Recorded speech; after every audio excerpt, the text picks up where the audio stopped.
Now it's time for Lefties Losing It, and we better check in with the leader of the free world, who apparently is not allowed in crowds anymore because it's dangerous. Watch this remarkable exchange. I'm not able to go out to crowds anymore. They don't, the Secret Service doesn't let me. No, why not? Well, because it says too dangerous. No one gets to go out. Remember not? No one gets to go out. It's too dangerous. Are they terrified that he'll, I don't know, encounter some stares? And let's talk about the pro-Palestinian, anti-Israel, anti-West misfits. They're stepping up their ugly activism. They won't let the brutal murder of hostages stop their campaign. Here they damage a building in London and admit the quiet bit out loud that this is all about decolonialism. Albert, drop ACO now! Stop the genocide! And if you could have one message to the Palestinians in Gaza watching this action, what would it be? Our solidarity to the Palestinians. We're with you. This is a decolonial struggle from the global south to London to Palestine. We're with you. Did you see the dude inside the building give these lovely lasses the finger? I'm sure defacing a building in London is really going to stop the war between Israel and Hamas. But let's go back to that gal with the interesting hair. Can we declare her hairdresser a war criminal? The only thing we can do now, we've tried protesting, we've tried everything, but now direct action is the only thing we can do. Free Palestine! We will not be complicit in this genocide.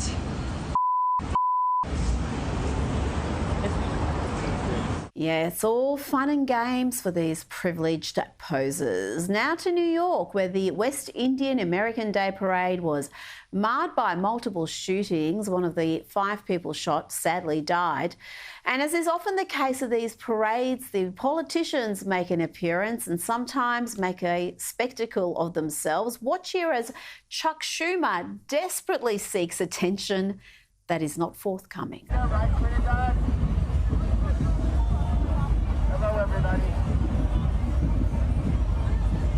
No one was interested. To Matt Walsh's latest film now, and here he speaks with an anti-racism educator who is upset that her 4-year-old daughter likes Disney princesses that are white. What a monster. My daughter's 4 years old. I am an anti-racist educator, quote unquote. She's still watching Disney movies and she is choosing a white princess over princesses of color. Have you talked to her about that? All the time. But if your child does have a preference for princesses of colour, then, well, that's a problem too. Either way, the kid is racist, you're racist, America's racist. You get the idea. My 3-year-old daughter is her favorite princess is Moana. Love it. It's a good sign. Yeah. But then I also thought, you know, there's a little bit of cultural appropriation here. She wants to be Moana for Halloween and buy the Pacific Islander native attire for my white 3-year-old. I wouldn't. I wouldn't. But I guess what we might call the Moana problem here is what, on one hand, there's cultural appropriation. On the other hand, there's gravitating towards white characters. Right. So it's almost like no matter which way you go, you end up back in racism. We think every space belongs to us because we live in a white supremacist society. There you go. America is a white supremacist society, inherently racist, or is it? Let's see if this woman can stay consistent for 15 seconds. Is America an inherently racist country? I think the word inherent is challenging there. If we say... Fundamentally, yes. America is racist to its bones. All of the... So inherently. Yeah. So inherently, yeah? The film is called Am I Racist? And Matt Walsh is hilarious.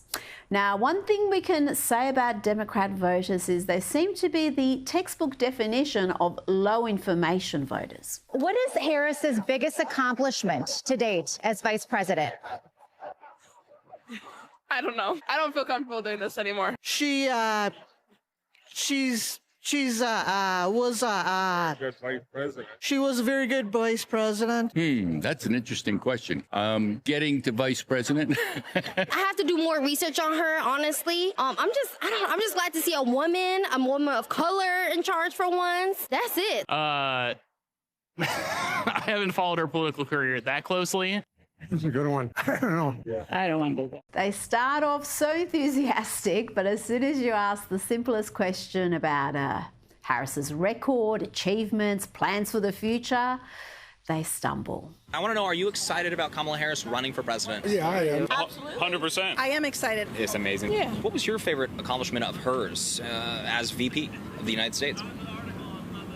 Honestly, I can't answer that question. You know, honestly, that's a good question. I can't really say specifically. I can't, you know, I'm humbled here.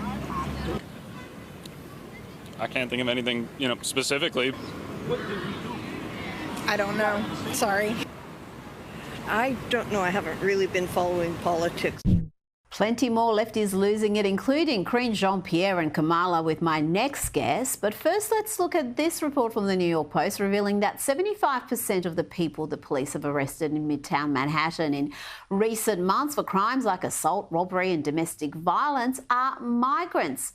This is according to police sources, who also tell the Post the problem is made worse by sanctuary city laws that prevent them from working with ICE on cases where they believe the migrants have entered the country illegally.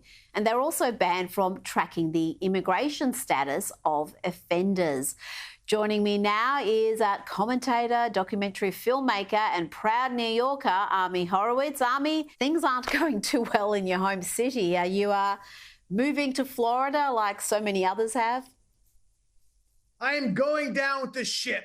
Okay, Rita, I will be here until the end. I will play the music as me and the captain stand and watch the ship go down after it hit the iceberg, because it seems like that's what's going on here. Not if you listen to the media, though, because the media will tell you everything is hunky-dory and crime is down. Look, the reality is the crime statistics are a little more nuanced than either side will lead you to believe. So, for example, in New York, you have rape is up, assault is up, murder is down a bit. If you look at statistics as a snapshot in time, they don't really give you a sense of what the city is really like. Now, Kamala Harris's shifting accent is becoming harder for her campaign team to deny, with more examples coming to light. Here she switched up her accent quite dramatically on the same day. Person in our nation has benefited from that work. You know, everywhere I go, I tell people, you may not be a union member, but you better thank unions for that 5-day work week. You better thank a union member for sick leave. You better thank a union member for paid leave. You better thank a union member for vacation time. Yes, that was firstly Pittsburgh Kamala, and then we got the Detroit version, which was fairly different. Fox News' Peter Doocy asked White House Press Secretary Karine Jean-Pierre about this bizarre behaviour. Since when does the Vice President have what sounds like a Southern accent? I have no idea what you're talking about. Well, I mean, this is... She was talking about unions in Detroit using one tone of voice. Is this something that you think... Same line... Okay, Peter, that she used the same line in Pittsburgh, and it sounded like she at least had some kind of a Southern drawl. I mean, do you hear the question that you're... I mean, do you think Americans seriously think that this is an important question? They care... You know what they care about? They care about the economy. They care about lowering costs. They care about health care. That's what Americans care about. Yes, that is what Americans care about, along with the border, crime. But the president is lying on the beach on what seems to be an endless holiday, and the vice president is workshopping accents. Ami, my question to you is, who's running the country right now? Because these issues are present, and as Karine Jean-Pierre articulated there, it's what's concerning Americans most: cost of living and the border crisis, crime. Oh, can you please leave poor old Joe Biden alone, okay?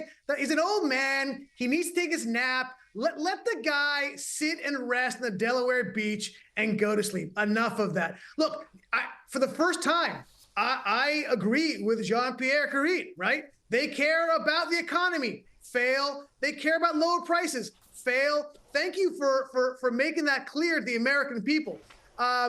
But, it's just incredulous that she doesn't know what you're talking. Really? She doesn't know what they're talking about? Look, this is very similar to Hillary Clinton. She did the same exact thing. And if you go to Harlem, like I did, and ask them about that specifically, they have a word for it. It's called black scent. This is like black people in Harlem told me it is black scenting. It's pathetic. It is pandering at the lowest level. Do you know where? Look, Kamala Harris grew up in Madison, Wisconsin, and Urbana, Illinois.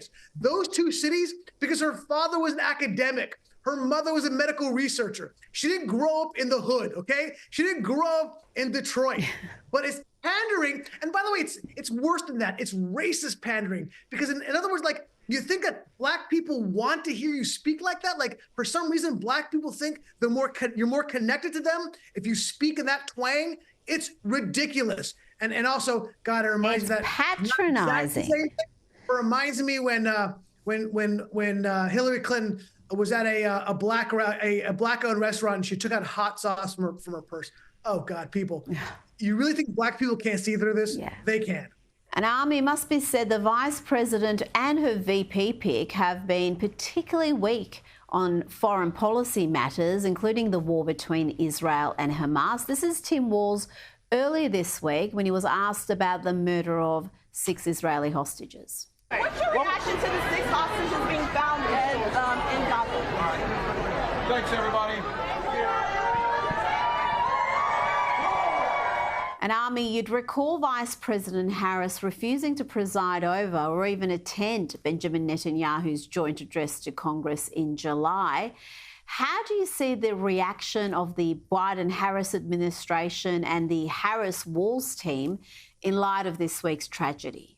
Look, what we just saw from Tim Walz was absolutely disgusting. Okay, for him to walk away and not comment on the brutality of those 6 hostages who were murdered in cold blood by Hamas, it's disgusting, but really is more than anything telling about the Harris-Walz campaign and what ultimately they will look like as an administration. And by the way, there's a lot of blame to go around. The media is portraying, and by the way, I also want to mention that Hersh Poland Goldberg, it's personal to me. I actually went to college with John Poland. So it's particularly difficult for me to see his death. Obviously, we held that hope, and it came to pass that he was killed. But I want to put out that word, he was killed. He was murdered. Why do I say that? Because the media is portraying it as if it's Israel's fault for continuing this war. Even worse than that, CNN had a headline that said that Hersh died. He died. Of what? Skin cancer? A bike riding accident? No. It was one of the most despicable displays of the mainstream media's headlines I have ever seen. That's the problem we're facing.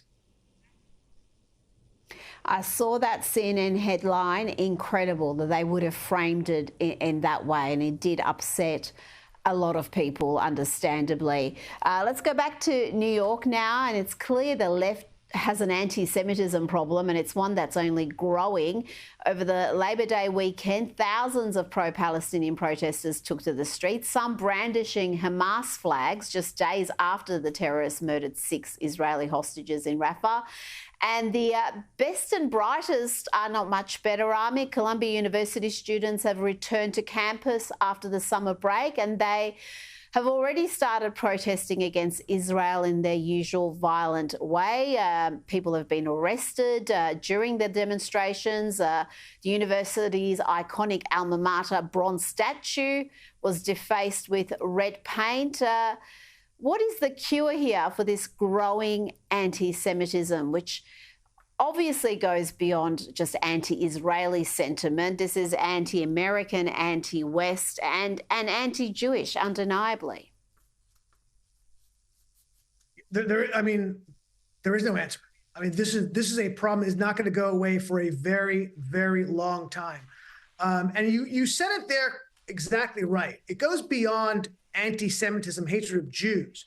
It continues the anti-Westernism, anti-Americanism. And what do those three things have in common, Rita? Because when you find the common denominator, you get to the root of the problem. The common denominator is those three things are successful, right? America is the most successful country in the world. The West is the most successful region in the world. Jews are one of the most successful subgroups in the world. They don't hate Jews because we wear little funny hats and we keep kosher, right? They hate Jews because in their intersectional mantra, if you are successful, you are demonized. If you are successful, you couldn't be successful because you are smart or worked hard or had certain values that made you successful. You're successful because you stepped on the necks of people below you. That is the theology of the left, and that cuts across any religion or any other subgroup. It cuts across regions and countries. They hate Israel because Israel is successful. They hate Jews because Jews are successful. They hate America because it's successful, and so forth and so on. That's what it boils down to. It is a Marxist ideology dressed up in, hey, we're looking out for the underdogs. We're looking out for the little guys. Never mind that in this case, the underdogs and the little guys butchered 1,200 Jews in Israel. Never mind that small, little, annoying fact. Let's not get that in the way of our hatred of the West, of Jews and success, because that's what it comes down to. Ami Horowitz, thank you for your time tonight.